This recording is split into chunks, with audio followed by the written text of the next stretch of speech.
साथियों नमस्कार, मैं हूं प्रशांत और आप देखना शुरू कर चुके हैं आपका अपना चैनल यूपी फैक्टर।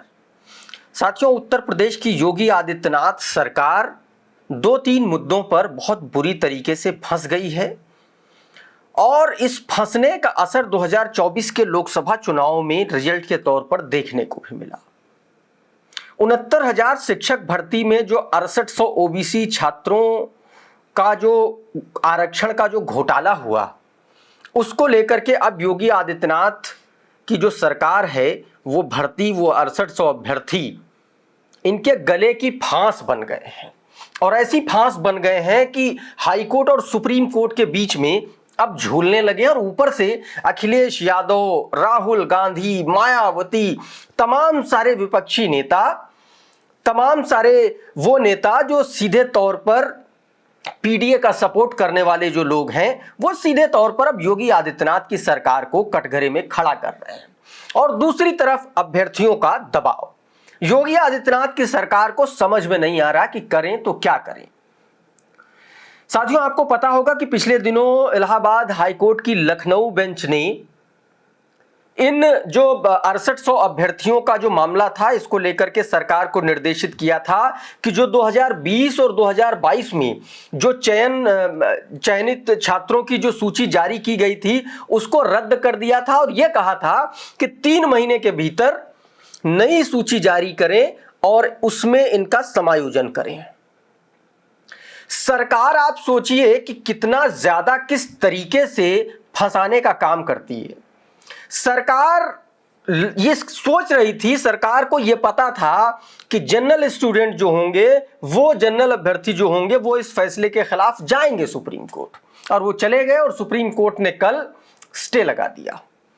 यानी कि जो इलाहाबाद हाईकोर्ट की लखनऊ बेंच का जो फैसला था उस पर सुप्रीम कोर्ट की जस्टिस मनोज मिश्रा, जस्टिस जेबी पारदीवाला और chief justice of India CGI D Y Chandrachud की जो बेंच है, उन्होंने इस फैसले पर, इलाहाबाद हाईकोर्ट के डबल बेंच के फैसले पर रोक लगा दी और अब सभी पक्षों से जवाब मांगा है।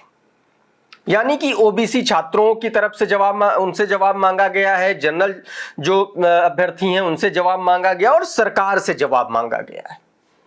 और उसमें कहा गया है कि कम से कम 6 पन्नों में लिख करके स्पष्टीकरण दीजिए कि क्या हुआ है और कैसे हुआ है। यानी कि जो उम्मीद ओबीसी के 6800 छात्रों को जगी थी नौकरी पाने की, अब वो एक बार फिर से वो उम्मीद जो है धराशायी होती हुई नजर आ रही है। और इसको लेकर के अब योगी आदित्यनाथ को उनकी ही सरकार के मंत्रियों ने घेरना शुरू कर दिया है। केंद्र सरकार में मंत्री अनुप्रिया पटेल ने क्या कुछ कहा है मैं आपको बताऊंगा कि अखिलेश यादव ने किस तरीके से योगी आदित्यनाथ की सरकार को घेरा है, आपको बताऊंगा कि मायावती जी ने क्या कुछ कहा है, सब कुछ बताऊंगा। और उस बयान को भी आपको मैं सुनवाने की कोशिश करूंगा जिसमें आशीष पटेल ये कह रहे हैं कि ओबीसी अभ्यर्थियों को 6800 अभ्यर्थियों को नौकरी दिलाना उनकी मजबूरी है और अगर नहीं दिला पाए तो नौकरी से इस्तीफा दे देंगे। वो बयान भी सुनवाएंगे, लेकिन सबसे पहले आपको यह बताता हूं कि कल सुप्रीम कोर्ट में हुआ क्या था साथियों। तो सुप्रीम कोर्ट में इस मामले में सुनवाई थी साथियों, और इसको लेकर के इसका जो फैसला था, सुप्रीम कोर्ट की जो सुनवाई हुई थी, ये जो लेकर के जो इस याचिका को गए थे रवि कुमार सक्सेना और 51 अन्य लोगों की याचिका पर सुप्रीम कोर्ट सुनवाई कर रहा था। राज्य सरकार और उत्तर प्रदेश बेसिक शिक्षा के बोर्ड के जो सचिव हैं उनको नोटिस भी जारी किया गया है और यह कहा गया है कि अंतरिम सुनवाई होगी वो सुप्रीम कोर्ट करेगी। और इसके साथ ही कोर्ट ने सभी पक्षों से, उनके वकीलों से कहा है कि अधिकतम 7 पृष्ठों का संक्षिप्त लिखित नोट अदालत में दाखिल करें और सारी यथास्थिति को समझाएं। अब साथियों, इसके बाद जैसे ही सुप्रीम कोर्ट ने इस फैसले पर रोक लगाई, उसके बाद सबसे पहले ताबड़तोड़ तरीके से आप देखेंगे तो सबसे पहले अखिलेश यादव का इसको लेकर के ट्वीट आता है। अखिलेश यादव सीधे तौर पर कहते हैं कि 69,000 शिक्षक भर्ती मामले में उत्तर प्रदेश की सरकार दोहरा खेल ना खेले। इस दोहरी सियासत से दोनों पक्ष के अभ्यर्थियों को ठगने और सामाजिक, आर्थिक और मानसिक रूप से ठेस पहुंचाने का काम भाजपा सरकार ना करे। उत्तर प्रदेश की भाजपा सरकार की भ्रष्ट प्रक्रिया का परिणाम अभ्यर्थी क्यों भुगतें? अखिलेश यादव आगे लिखते हैं कि जो काम 3 दिन में हो सकता था उसके लिए 3 महीने का इंतजार करना और ढिलाई बरतना बताता है कि भाजपा सरकार किस तरह से नई सूची को जानबूझकर न्यायिक प्रक्रिया में उलझाना व सुप्रीम कोर्ट ले जाकर शिक्षक भर्ती को फिर से लंबे समय के लिए टालना चाह रही है। सुप्रीम कोर्ट ले जाकर भर्ती लटकाने की भाजपाई चालबाजी को अभ्यर्थी समझ रहे हैं। उत्तर प्रदेश भाजपा सरकार का ऐसा आचरण घोर निंदनीय है। भाजपा न इनकी सगी है और न उनकी। अखिलेश यादव दोनों वर्गों के अभ्यर्थियों को साधने की कोशिश कर रहे हैं।